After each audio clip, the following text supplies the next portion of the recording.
Hello students, कैसे हो आप सब। गुड इवनिंग टू ऑल और आपका स्वागत है वाईफाई स्टडी में। मैं प्रिया चौधरी आज आपको पढ़ाने वाली हूँ साइंस। और साइंस में हम देखेंगे क्या पढ़ेंगे। आपको लग ही रहा होगा देख के क्या पढ़ने वाले हैं। ठीक है, पढ़ने से पहले मैं चाहती हूँ कि आप एक बार वीडियो को शेयर कर दीजिए, साथ साथ लाइक भी कर दीजिए। तो जितना हो सके जल्दी से जल्दी शेयर कीजिए ताकि और बच्चों को पता लग जाए। तो गाइस प्लीज शेयर कर दीजिएगा। हाँ, आकांक्षा चंद्रा, हेलो स्मृति। तो जितना हो सके जल्दी जल्दी शेयर कर दीजिए। Thank you so much Ajay Bhardwaj. चलिए, तो जैसे कि आप सभी जानते हैं कि आज हमें डाइजेस्टिव सिस्टम पढ़ना है। टाइम हमारे पास कम है, इसलिए ज्यादा से ज्यादा हम चीजें पढ़ेंगे, कम से कम हम बात करेंगे। ठीक है, ज्यादा से ज्यादा मैं आपको समझाने की कोशिश करूंगी और ज्यादा से ज्यादा आपकी क्वेरीज को क्लियर करने की कोशिश करूंगी। तो आज हम पढ़ेंगे अपना डाइजेस्टिव सिस्टम। तो डाइजेस्टिव सिस्टम को शुरू करने से पहले मैं आपको कुछ बताना चाहती हूँ। थैंक यू आकाश चंद्रा। चलिए, सबसे पहली बात तो आपकी जो डेली क्लासेस होगी वो शाम के 6 बजे होगी। दूसरी बात, अगर कोई भी स्टूडेंट मेरे से नोट्स लेना चाहता है या मुझे फॉलो करना चाहता है या एमसीक्यू की पीडीएफ लेना चाहता है तो वो मेरे टेलीग्राम चैनल को फॉलो कर सकता है साइंस बाय प्रिया मैम से। तो साइंस बाय प्रिया मैम पे आपको हर क्लासेस के नोट्स मिलते हैं, साथ ही साथ जो भी एमसीक्यूज होते हैं वो भी मिलते हैं। तो आप फॉलो कर सकते हो मेरा channel science by Priya ma'am. अब मैं आपको ये बताना चाहती हूँ कि मेरी क्लासेस किस किस टाइम होती है। एक तो सुबह मेरी क्लासेस होती है, सुबह 9 बजे मेरी क्लासेस होती है वाईफाई स्टडी एसएससी पे। सुबह 9 बजे मैं करवाती हूँ एमसीक्यू। जैसे मैं आज डाइजेस्टिव सिस्टम पढ़ाने वाली थी तो जो सुबह 9 बजे बच्चे पढ़े मेरे से, उन्होंने सुबह 9 बजे डाइजेस्टिव सिस्टम के एमसीक्यू देख लिए कि किस तरह के एमसीक्यू डाइजेस्टिव सिस्टम में पाचन तंत्र में आते हैं। फिर उसके बाद अभी शाम के 6 बजे वाईफाई स्टडी में हम पढ़ेंगे डिटेल स्टडी। हम एक टॉपिक को लेंगे, उसका पूरा डिटेल स्टडी करेंगे, चाहे हमें 4 पार्ट में वो डिटेल स्टडी करना हो, लेकिन हम उसका ऐसा पोस्टमार्टम यानी इस तरह से हम लोग उसको पढ़ लेंगे ताकि चीजें एग्जाम में हमारे क्लियर रहे। तो प्लीज जितना हो सके ज्यादा बच्चों को शेयर करें तो बहुत अच्छी बात होगी। दूसरी बात ये है कि अब हम शुरू करते हैं अपना डाइजेस्टिव सिस्टम। तो जितने बच्चे हैं वो प्लीज यार एक बार शेयर कर दीजिए। तो पाचन तंत्र, डाइजेस्टिव सिस्टम, पाचन तंत्र क्या होता है ये? हर एक वो चीज जो हम खाते हैं उस प्रक्रिया को कार्य करने वाली जो चीज होती है, मतलब उसको पचाने वाली जो चीज होती है वो पाचन तंत्र होती है। आप कुछ भी खाओ वो सब पाचन तंत्र, यानी मुंह में खाओगे वो जहां से भी जाएगा उसको पाचन तंत्र पचाने में मदद करेगा।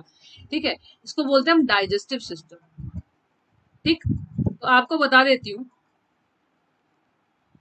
आप डाइजेस्टिव सिस्टम में यहाँ पे अभी एक डायग्राम है जिसमें आप बहुत सारी चीजें देख रहे होंगे। सिलिवरी ग्लैंड, ठीक है, mouth, oesophagus, stomach, pancreas, anus, large intestine, small intestine, gall bladder, liver, pharynx. क्या है ये? तो मैं आपको बताती हूँ क्या है ये। सबसे पहले तो मैं आपको पाचन तंत्र में ये बताना चाहती हूँ, ये गलतफहमी दूर करना चाहती हूँ कि हम जो भी खाते हैं, जैसे कि मैंने अभी कहा, हम जो भी खाते हैं उसका पचाने का काम डाइजेस्टिव सिस्टम, पाचन तंत्र करता है। लेकिन हम लोग जो भी खाते हैं हर चीज को पाचन तंत्र नहीं पचाता। कुछ चीजें ऐसी भी होती है जिनको कभी पचाने की जरूरत नहीं पड़ती है। ठीक है, तो किन चीजों को पचाने की जरूरत पड़ती है तो मैं आपको बताती हूँ किन चीजों को पचाने की जरूरत पड़ती है। तो देखिए, अभी साइंस का पढ़ा रही हूँ मैं। ठीक है, देखिए, हम लोग जो भी खाते हैं कार्बोहाइड्रेट, कार्बोहाइड्रेट को पचाने की हम लोगों को जरूरत पड़ती है। कार्बोहाइड्रेट को पचाने की हम लोगों को जरूरत पड़ती है। दूसरा हमारा हो गया प्रोटीन। जो भी हम खाने में प्रोटीन खाते हैं, जैसे दाल में हम प्रोटीन खाते हैं, दूध में हम प्रोटीन पीते हैं, उनको पचाने की जरूरत पड़ती है। ठीक है, अगर मैं कहूँ खनिज, जो भी आप खनिज खाते हैं क्या उसको पचाने की कभी जरूरत पड़ती है? जो भी आप मिनरल्स खाते हैं क्या उसको पचाने की जरूरत पड़ती है?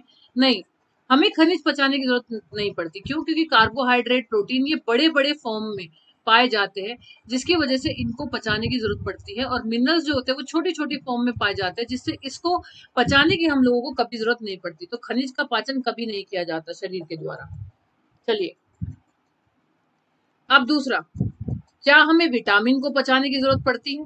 एक मैं क्लासेस आपकी विटामिन की भी लूंगी। क्या हमें विटामिन को पचाने की भी जरूरत पड़ती है?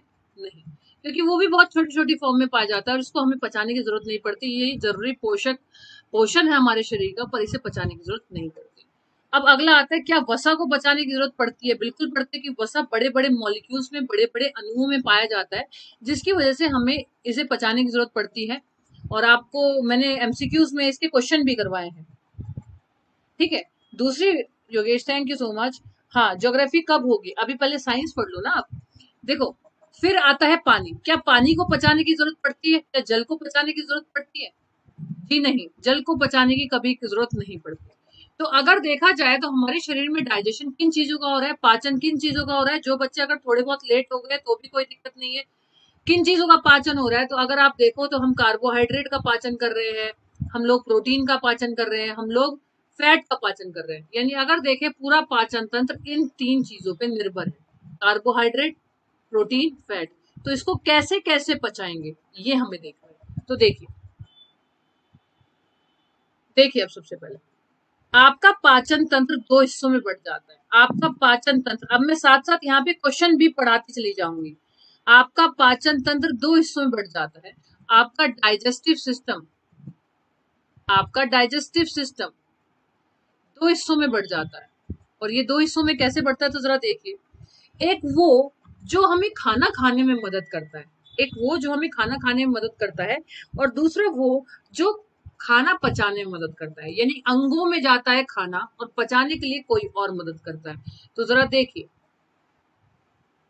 देखिए, ये वो ऑर्गन है, ये वो अंग है जिसमें खाना जाएगा।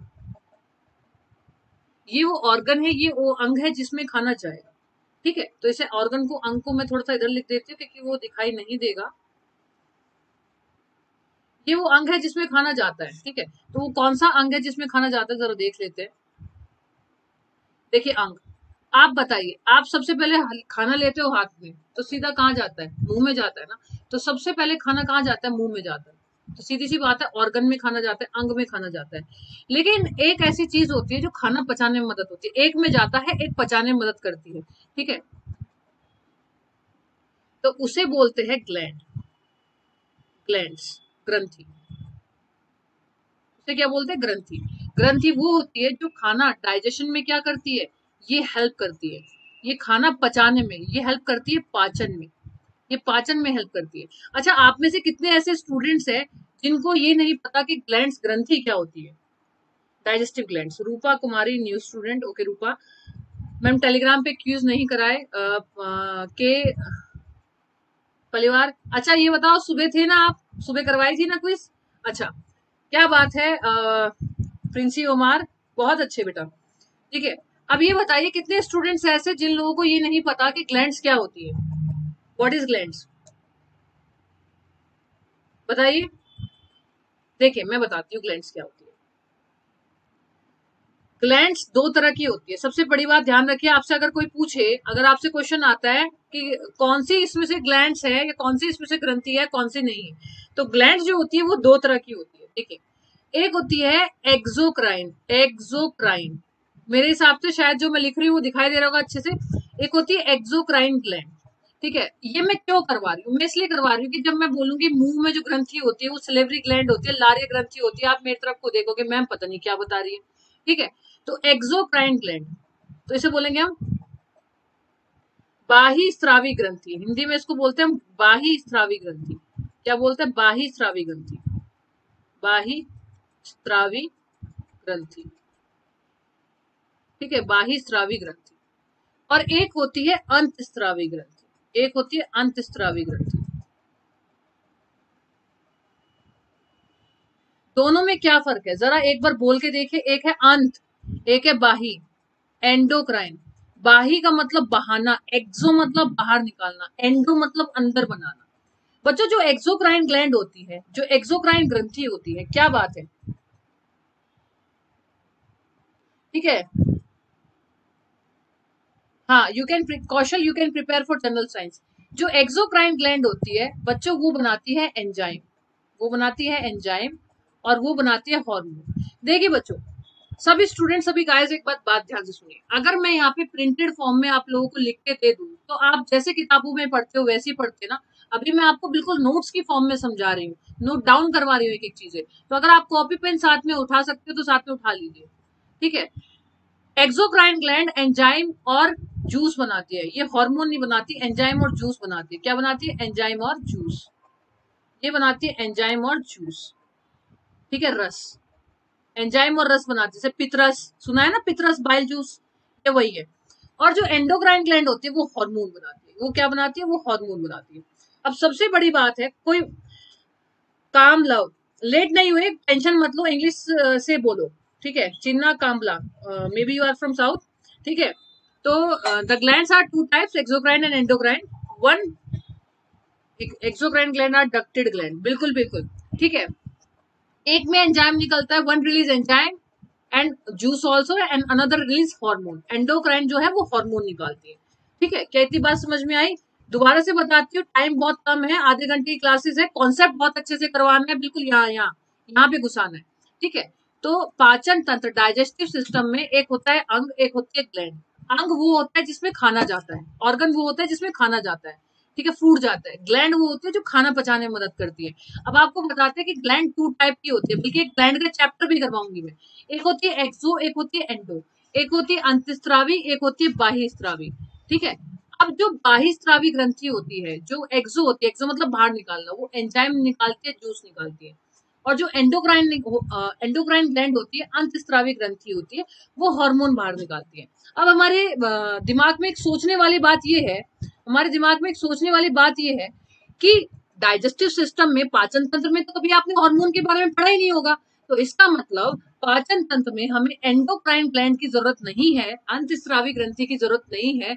हमें किस ग्रंथि की जरूरत पड़ेगी? एक्सोक्राइन ग्लैंड, ठीक है। आगे चल के मैं ये भी बता दूंगी कि पैनक्रियाज, अग्नाशय मिक्स ग्लैंड की तरह काम करता है। बट समय निर्धारित है, समय कम है, तो हमें शायद मेन चीजों पे बात करनी चाहिए। जब ग्लैंड चैप्टर पढ़ाऊंगी तो वो पूरा पढ़ाऊंगी, टेंशन मत लेना। ये भी बताऊंगी कि तीसरी आंख कौन सी होती है, ये भी बताऊंगी कि अपने क्या कहते हैं, कंसंट्रेशन को कैसे कंट्रोल कर सकते हो, सब आएगा। थर्ड चैप्टर में ये भी पढ़ाऊंगी कि इंसान को किससे शादी करनी चाहिए, किससे नहीं। पर टाइम आने पे ना, एक बार में सब कुछ तो नहीं बता सकती। चलिए ma'am, next class please, chemistry, okay.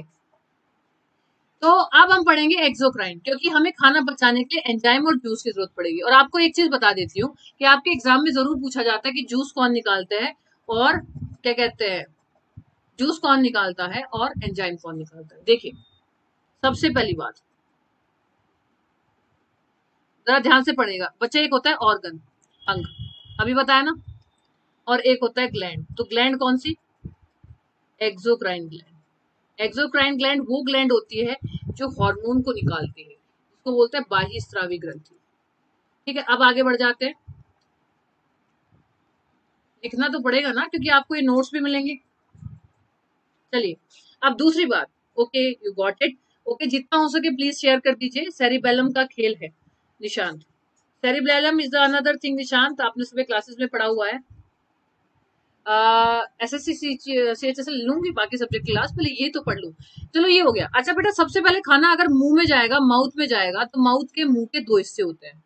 Mouth के मुंह के दो हिस्से होते हैं, एक तो होता है टंग, एक होता है टंग, जीभ, और एक होता है आपके दांत, जो खाने को पीसने में मदद करते हैं। बच्चे, जो खाना होता है उसे टीथ पीसने में मदद करता है, और जो जीभ होती है, जो जीभ होती है, वो जो लार होती है ना आपके मुंह में, उसे मिलाने में मदद करती है, ठीक है, उसे मिलाने में मदद करती है। अब आगे, तो मुंह के अंदर कौन सी ग्रंथि होती है, जरा बताते हैं। तो मुंह में होता है सलाइवा, तो मुंह में कौन सी ग्रंथि हुई, देखो ट्रिक बता रही हूँ याद करने की, हर एक ग्रंथि ट्रिक बता रही हूँ। मुंह में होता है सलाइवा, तो हो गई salivary, salivary gland, salivary gland, क्या हो गई, सलिवरी ग्लैंड। क्या इतनी बात समझ में आई? मुंह में होती है लार, तो लारिये, लारिये ग्रंथि, क्या हो गई, लारिये ग्रंथि, ठीक है।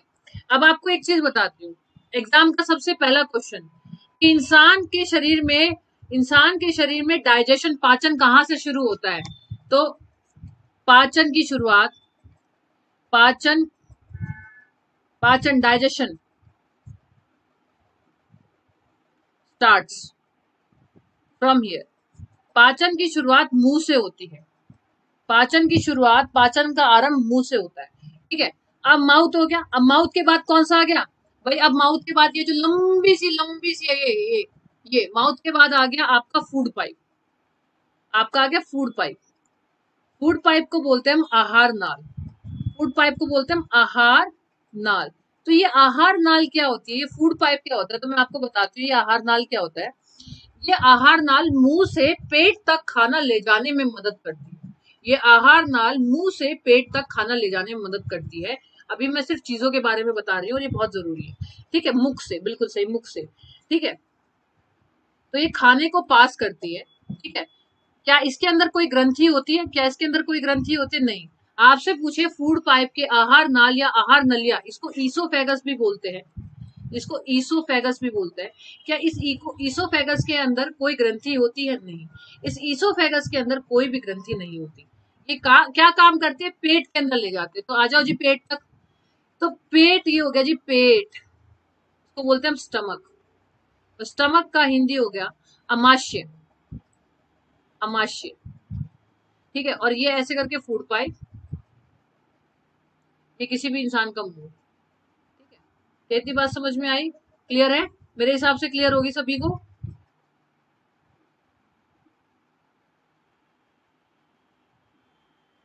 ईसोफेगस उर्दू में बताओ, दो ही भाषा आती है बेटा। इसकी पीडीएफ मिलेगी? क्यों नहीं मिलेगी? चौधरी ने वादा कर दिया तो पूरा ना हुआ, ऐसा हो सकता है? नहीं हो सकता, ठीक है। मैम थोड़ा स्लो पढ़ाऊं, ठीक है आदेश, कोशिश करते हैं, ठीक है। तो स्टमक, स्टमक में जो ग्रंथि बनती है वो कौन सी होती है, ठीक है। अगर सपोज करो स्टमक में जो ग्रंथि बनती है वो कौन सी होती है, तो ये होती है, देखो पेट में बनती है, देखो अब ग्रंथि याद करवाने का तरीका, ग्लैंड याद करवाने का तरीका। पेट में होती है गैस, पेट में बनती है गैस, तो उसी से हुई गैस्ट्रिक ग्लैंड, गैस्ट्रिक ग्लैंड। वो जो 7 मिनट ट्रिक वाला चैनल है ना, उसका काम मैं यहीं पे करवा रही हूँ, ठीक है। गैस्ट्रिक ग्लैंड, गैस्ट्रिक ग्लैंड, ठीक है। इसको बोलेंगे पेट में अमाशय, तो ये हो गया अमाशय ग्रंथि, ये हो गया अमाशय ग्रंथि, ठीक है। कितनी बात समझ में आई? तो पेट की अमाशय की ग्रंथि, गैस्ट्रिक ग्लैंड, और मुंह में सलाइवा। और आपको बता देती हूँ कि पेट में HCl बनता है, लेकिन ये बता दो, ये आगे जो बातें बताऊंगी ये कब बताऊंगी, उसमें भी तो बतानी है ना। अब आगे नेक्स्ट, अब पेट के नीचे जगह ही नहीं बची, देखो पेट के नीचे जगह ही नहीं बची, तो आगे तो बढ़ना पड़ेगा ना। तो नेक्स्ट क्या है? नेक्स्ट ये है,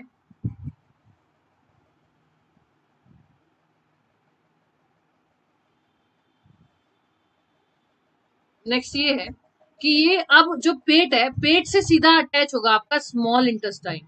बेटा अब ये बच्चों, अब सबसे इंपॉर्टेंट बात आने वाली है, सबसे इंपॉर्टेंट, मोस्ट, स्मॉल इंटेस्टाइन, जिसको हम बोलते हैं छोटी आंत। अच्छा एक चीज और बता देते, बड़ी आंत, छोटी आंत और फूड पाइप, आहार नाल, food pipe, small intestine, large intestine, इनकी लंबाई सबसे ज्यादा पूछी जाती है। अच्छा आपका सबसे बड़ा क्वेश्चन ये आता है कि आपका पूर्ण पाचन कहाँ होता है। अब आप एक तो पहली बात तो आपके दिमाग में एक क्वेश्चन आ रहा होगा, क्वेश्चन ये आ रहा होगा कि पेट के बाद मैडम सीधा लीवर में क्यों नहीं गई, पेट के बाद सीधा लीवर में क्यों नहीं गई? पेट के बाद सीधा लीवर में ना जाने का एक कारण है कि लीवर में खाना कभी नहीं जाता, ठीक है। तो दूसरी बात ये, मैं माउथ में सलेवरी ग्लैंड किस तरफ रहती है। अच्छा निशांत एक चीज बताओ, अभी तो मैं बातों के बारे में बता रही हूँ, निशांत ये वाली भी बात बताऊंगी, पूरे मुंह में होती है, एक तरफ रहेगी तो खाना कैसे पचेगा? नहीं हरियाणा से नहीं हूं मैं, ठीक है। I am from west UP, ठीक है। पेनक्रियाज, बिल्कुल सही, पेनक्रियाज, आकाश ने जवाब दिया, और फर्स्ट टाइम देख रहे हो। छोटी आंत, ठीक है। ड्यूडेनम, क्या बात है याचिका, बहुत अच्छी बात है, यानी आपको पता है ड्यूडेनियम में पूर्ण पाचन हो जाता है। चलो ये तो बहुत आगे की बात है। गॉल ब्लैडर का वर्क क्या होता है अमित? गॉल ब्लैडर क्या करता है, जो हमारा बाइल जूस होता है, जो हमारा पित्रस होता है, उसको इकट्ठा कर लेता है, जो लीवर में से निकलता है, ठीक है। कोई बात नहीं, ठीक है। अब देखिए छोटी आंत में बच्चे आपसे क्वेश्चन पूछेगा पूर्ण पाचन कहाँ होता है, पूर्ण पाचन, पूर्ण पाचन, बच्चे आपका कंप्लीट डाइजेशन, गाइस आपका कंप्लीट डाइजेशन, कंप्लीट डाइजेशन जो होता है वो हो जाता है आपका स्मॉल इंटेस्टाइन में। क्वेश्चन कि शरीर में पूर्ण पाचन कहाँ होता है? Complete digestion in our body, small intestine, छोटी आंत। तो अब आपके दिमाग में आना चाहिए, देखो ये वाला जो टॉपिक है ना, ये वाला बहुत इंपॉर्टेंट है। पहली बात तो पूर्ण पाचन की बात आ गई, कंप्लीट डाइजेशन की बात आ गई, तो इसमें ग्रंथि कौन सी इस्तेमाल होती है? तो मैं आपको बताती हूँ, ग्रंथि होती है लीवर, यकृत और पेनक्रियास। ठीक है, अग्नाशय। तो अग्नाशय ग्रंथि और लीवर दोनों यूज होती है स्मॉल इंटेस्टाइन में, छोटी आंत में। अब आपके दिमाग में एक बात आई, मैम आप गलत पढ़ा रहे हो, गलत पढ़ा रहे हो। अरे मैं सही पढ़ा रही हूँ, मेरी पूरी बात तो सुनो। आपके दिमाग में आएगा कि लीवर तो अंग होता है, वो ग्रंथि कैसे हो सकती है। मैं आपको एक चीज बताती हूँ, लीवर अंग है, वो ग्रंथि नहीं हो सकती, चलो मैंने मान लिया। लेकिन अगर मैं ये कहूँ कि ऐसे कौन से अंग होते हैं जो ग्रंथि के रूप में काम करते हैं, organ which work as a gland, अब क्या बोलोगे। बिल्कुल हाँ, आपका खाना कभी भी लीवर और पेनक्रिया में, अग्नाशय में नहीं जाता, वो स्मॉल इंटेस्टाइन में, छोटी आंत में जाता है। लीवर और पेनक्रिया खाने को पचाने में मदद करते हैं। तो इसमें से क्वेश्चन आता है, ऐसे अंग जो ग्रंथि के रूप में, ऐसे अंग जो ग्रंथि के रूप में कार्य करते हैं, ऐसे अंग जो ग्रंथि के रूप में कार्य करते हैं, the organ which work as a gland. बेटा ये भी क्वेश्चन बनता है, ये भी क्वेश्चन बनता है। The organ which work as a gland. Organ नहीं होगा, ऑर्गन्स होगा, क्योंकि दो है ना। सबसे बड़ी ग्रंथि लीवर, प्रिंसियोमार, परफेक्ट बेटा। बाइल जूस सिक्रेट करता है, बिल्कुल, क्योंकि यकृत बाइल जूस बनाता है, तो ये तो आगे आएगा। ठीक है, अब आ जाते हैं हम लोग किस पे, लार्ज इंटेस्टाइन पे। लार्ज इंटेस्टाइन पे, इसको एलआई बोल देते हैं। ये बोलने में लंबी होती है, लंबी नहीं होती। सबसे जो लंबाई में बड़ी होती है वो स्मॉल इंटेस्टाइन होती है, ये चौड़ी होती है बस। ठीक है, बड़ी आंत। अब आपको बताती हूँ, बड़ी आंत में कोई भी ग्रंथि काम नहीं करती। तो कहाँ कहाँ कोई भी ग्रंथि, कोई भी ग्लैंड काम नहीं करती। एक तो आपकी बड़ी आंत में कोई ग्रंथि काम नहीं करती, एक आपके लीवर से फूड पाइप में काम नहीं करती कोई भी। यहाँ ग्रंथि नहीं होती, क्योंकि इसका भी काम होता है मुंह से पेट में खाने पहुंचाने का, और इसका काम होता है स्मॉल इंटेस्टाइन में, जब पूर्ण पाचन हो गया, जब खाना पूरा ही पच गया, तो उसको बाहर निकालने को, जो आपका खाना इकट्ठा रहता है ना, बाहर निकालने का काम होता है। बाहर निकालते टाइम, उसको वेस्ट में बदलते टाइम, वो कुछ चीजें अच्छी कर देता है, जैसे विटामिन B12 लार्ज इंटेस्टाइन में आपकी बड़ी आंत में बनता है। ठीक है, दूसरी बात है, एक बैक्टीरिया होता है जो B12 बनाने में मदद करता है। तीसरी बात, पानी का अवशोषण करता है। ठीक, कुमार अमित, अब हम कंप्लीट डाइजेशन को शुरू करते हैं। आएगा कुमार अमित, टेंशन मत लो। ठीक है, अब नाउ डाइजेशन। डाइजेशन, पाचन। तो पाचन कहां से शुरू हुआ सबसे पहले, पाचन कहां से शुरू हुआ सबसे पहले, माउथ से हुआ, मुंह से हुआ।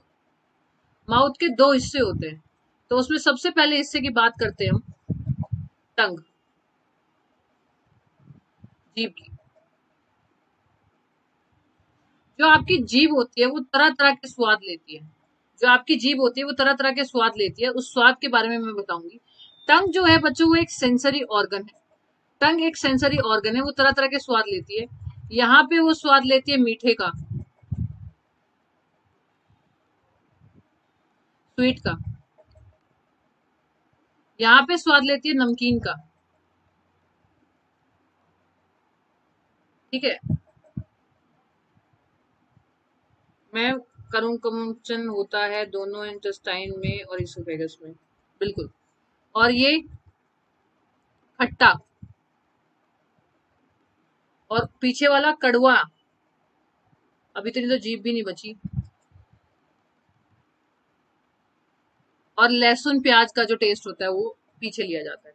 खैर, अब मैं जो इंपॉर्टेंट बात है वो बता दूं। जो आपकी जीभ होती है, जीभ, वो जीभ जीभ के अंदर होता है सलेवरी ग्लैंड। जीभ के अंदर होती है सलेवरी ग्लैंड, जिसको बोलते हैं लारीय ग्रंथि। लारीय ग्रंथि। तो ये जो लारीय ग्रंथि होती है, ये बनाती है सलाइवा, लार। लारीय ग्रंथि ये बनाती है सलाइवा, लार। इस लार के अंदर, इस सलाइवा के अंदर दो चीजें होती है।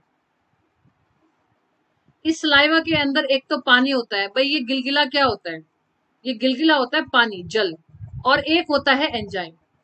एक तो होता है पानी और एक होता है एंजाइम। अब ये एंजाइम क्या होता है, तो ये देखिए मैं बताती हूँ। एक होता है पानी, एक होता है एंजाइम। वो एंजाइम जो खाना पचाने में मदद करता है। लेकिन अगर आपसे कोई ये पूछे कि खाना पचाने में मदद कौन करता है, तो आप क्या बोलोगे? ठीक है, अगर आपसे कोई पूछे कि खाना पचाने में मदद करता है, तो आप क्या बोलोगे? तो आप बोलोगे कौन सा एंजाइम बोलोगे? आप बोलोगे टाइलिन एंजाइम। आप बोलोगे टाइलिन एंजाइम। क्या बोलोगे? Ptyalin enzyme. ठीक है, तो आप अब देखो, आपके मुंह में बनती है लार। ठीक है, वो लार कौन बनाता है? लारीय ग्रंथि। लार के अंदर होता है जल और एंजाइम। कौन सा एंजाइम? Ptyalin enzyme. तो टाइलिन एंजाइम खाना पचाने में मदद करता है। क्या खाना पचाने में मदद करता है? तो मैं आपको बताती हूँ। जो भी आप खाना खाते हो, उसमें कार्बोहाइड्रेट भी होता है, प्रोटीन भी होता है, फैट भी होता है। तो ये पचाता है आपका कार्बोहाइड्रेट। ये पचाता है आपका कार्बोहाइड्रेट। ये जो कार्बोहाइड्रेट होता है, ये ग्लूकोज में बदल जाता है। ये कार्बोहाइड्रेट आपका ग्लूकोज में बदल जाता है। इसका मतलब ये है कि आपका कार्बोहाइड्रेट जो ग्लूकोज में बदलता है, 70% आपका कार्बोहाइड्रेट बच जाता है ग्लूकोज की फॉर्म में। और कौन सा एंजाइम होता है जो कार्बोहाइड्रेट को ग्लूकोज में पचाता है? तो इसका नाम होता है टाइलिन एंजाइम। अच्छा, एक चीज मैं बताती हूँ, आप लोग ल्यूशन पढ़ते होंगे, तो मैं आपको एक बात बता देती हूँ, ल्यूशन में बहुत गलतियां हैं। उसमें बहुत सारे एंजाइम दिए हुए हैं। अब एग्जाम में क्वेश्चन आता है कि मानव शरीर के मुंह में कौन सा एंजाइम होता है, ह्यूमन बॉडी में, माउथ में कौन सा एंजाइम होता है? तो बच्चा पी साइलेंट होता है, इसको टाइलिन एंजाइम के नाम से बोलते हैं।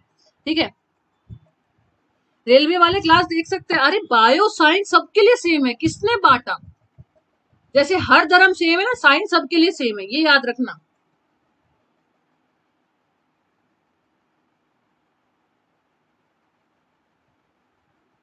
अच्छा, ईसोफेगस की हिंदी, ईसोफेगस को बोलते हैं आहार नाल। कृष्णा, आहार नाल बोलते हैं।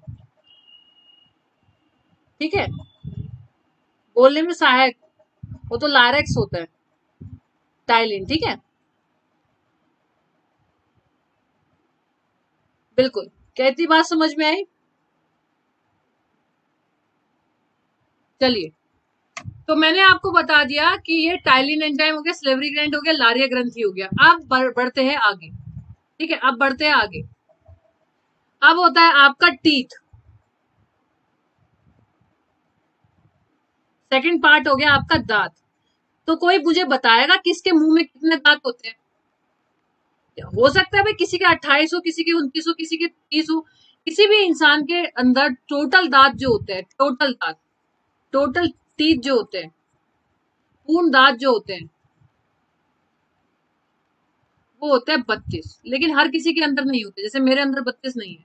पहली बात तो दांतों के अध्ययन को क्या बोलते हैं? दांतों के अध्ययन को क्या बोलते हैं बच्चों? पीडीएफ मिलेगी शैलेंद्र, लेकिन आप लोगों को फॉलो करना पड़ेगा मेरा टेलीग्राम चैनल, वहीं पे आपको पीडीएफ मिलेगी। दांतों के अध्ययन को क्या बोलते हैं? स्टडी को क्या बोलते हैं? डेंटोलॉजी। डेंटोलॉजी। और इसके साइंटिस्ट, यानी साइंटिस्ट कहूं मैं, डॉक्टर को क्या बोलते हैं? डेंटिस्ट बोलते हैं। क्या बोलते हैं? डेंटिस्ट बोलते हैं। डेली क्लासेस 6 बजे हुआ करेगी। 32 है, 32 है, सबके 32 है। ठीक है, अब आपको बता देती हूँ ये 32 होते कैसे, ये टोटल 32 कैसे होता है, 32 टीथ कैसे होता है, दांत कैसे होते हैं। बेटा जिसने ये टॉपिक छोड़ दिया ना, तो समझ लो कि एग्जाम में जो हमेशा आता है छोड़ दिया। तो 4 तरह के होते हैं। एक होते हैं इंसीजियर, एक होते हैं कैनायन, एक होता है प्रीमोलर, और एक होते हैं मोलर। ठीक है, प्रीमोलर होता है अर्घ चवर्णक, अर्घ चवर्णक। ठीक है, मोलर होते हैं चवर्णक। अभी क्या है तो मैं बताती हूँ, टेलीग्राम चैनल का लिंक है, science by Priya ma'am search कर लेना, आप मिल जाएगा आपको। देखिए बच्चों, जब आप हंसते हो, ऐसे हंसोगे, तो आपके जो आगे के दांत है, ठीक है, उसको क्या बोलते हैं? इंसीजियर बोलते हैं। क्या बोलते हैं? इंसीजियर। ठीक है, क्या बोलते हैं? इंसीजियर बोलते हैं। देखो इसका फॉर्मूला याद करने की जरूरत नहीं है, इंसीजियर होते हैं। तो ये इंसीजियर आगे के होते हैं 8, जब आप हंसते हो, ऊपर के 4, नीचे के 4।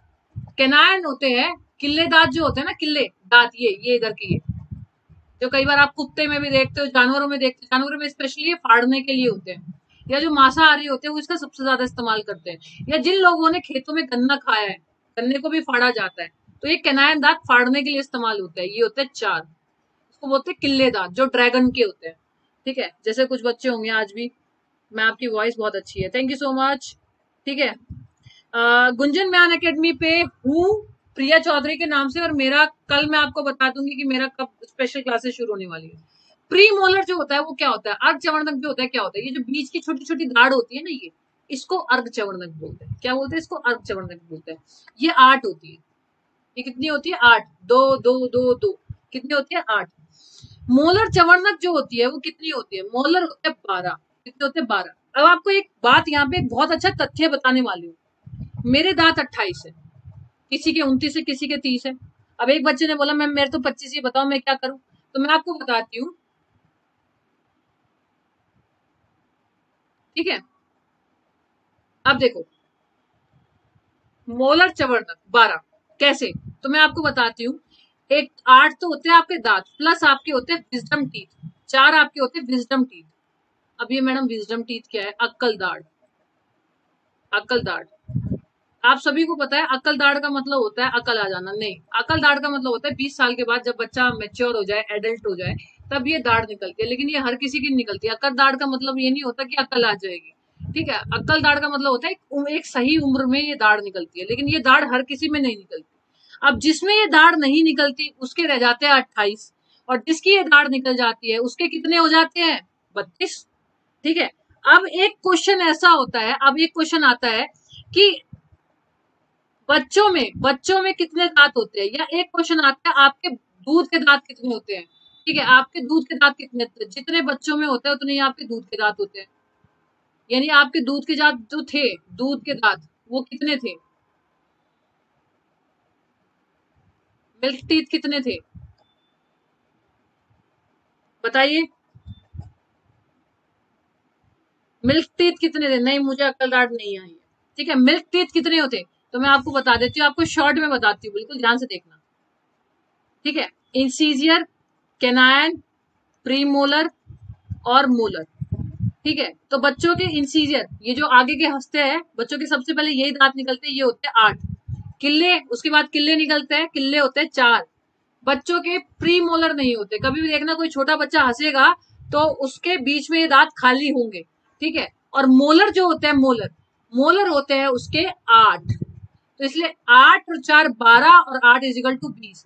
अब आप बोलोगे यार मम्मी मैम गलत पढ़ा रहे हो, अभी तो आपने अक्ल दाढ़ बताई। अच्छा एक चीज बताना मुझे, 8 ये और 4 अक्ल दाढ़, बच्चा छोटा होता है तो उसकी अक्ल दाढ़ कहां से आ जाएगी? इसीलिए उसके अंदर अक्ल दाढ़ नहीं होती। यानी ये 4 नहीं होते, मोलर उसके 8 होते हैं। अगर आपसे कोई पूछे कि बच्चों में मोलर, बच्चों में चवर्णक कितने होते हैं, तो कितने बताओगे? 8।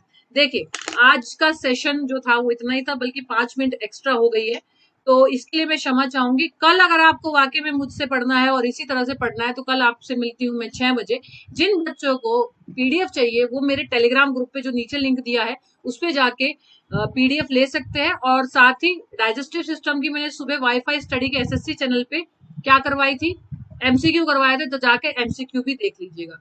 तो मिलती हूँ मैं आपसे जल्दी। Thank you so much, bye bye to all and miss you all, bye.